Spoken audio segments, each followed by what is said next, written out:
soldiers in the West African country of Niger have announced a coup on national TV. They said they had dissolved the constitution, suspended all institutions and closed the nation's borders. Niger President Mohamed Bazoum has been held by troops from the Presidential Guard since early on Wednesday. He was promised Washington's unwavering support in a call from U.S. Secretary of State Antony Blinken. UN Secretary General Antonio Guterres also said he had spoken to the president and offered the UN's full support. Mr. Bazoum is a key Western ally in the fight against Islamist militancy in West Africa. Two neighboring countries, Mali and Burkina Faso, have experienced coups triggered by jihadist uprisings in recent years. In both countries the new military leaders have fallen out with France, the former colonial power, which also formerly ruled Niger. Mr. Bazoum's whereabouts are unclear, but in a statement on social media platform Twitter on Thursday morning, he said the hard-won gains will be safeguarded and that Nigerians who love democracy will see to it. In the TV announcement on Wednesday,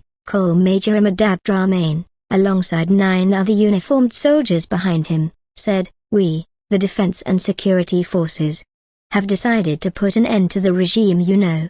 This follows the continuing deterioration of the security situation, and poor economic and social governance." He also said that all the country's institutions had been suspended and that the heads of the ministries would take care of day-to-day business.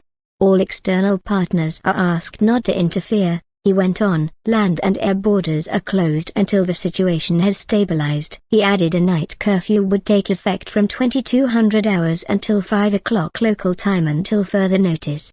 Col Major Abdrahmane said the soldiers were acting for the National Council for the Safeguard of the Homeland, CNSP. After the soldiers' TV announcement, Mr. Blinken called for the release of President Bazoum. He told a news conference in New Zealand that what it clearly constitutes is an effort to seize power by force and to disrupt the constitution. In neighboring Mali, heavily armed Russian Wagner mercenaries are helping the military regime to fight jihadist insurgents. Niger's unrest comes on top of existing Western anxiety about Wagner operations and the Sahel region's instability. President Vladimir Putin, keen to expand Russian influence in Africa, is hosting African leaders in St. Petersburg on Thursday. The West African Economic Bloc ECOWAS has said it condemns in the strongest terms the attempt to seize power by force in Niger. On behalf of ECOWAS, Benin's President Patrice Talon has arrived in the capital Niamey on a mediation mission. Mr. Talon said all means would be used, if necessary, to restore constitutional order in Niger,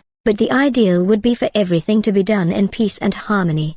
Earlier on Wednesday, crowds in Niamey took to the streets in support of Mr. Bazoum. A BBC reporter also saw heavily armed forces loyal to the president stationed around the national broadcaster. The city was mostly peaceful, although soldiers behind the coup fired shots to break up the protests. Niger is grappling with two Islamist insurgencies, one in the southwest, which swept in from Mali in 2015, and the other in the southeast, involving jihadists based in northeastern Nigeria.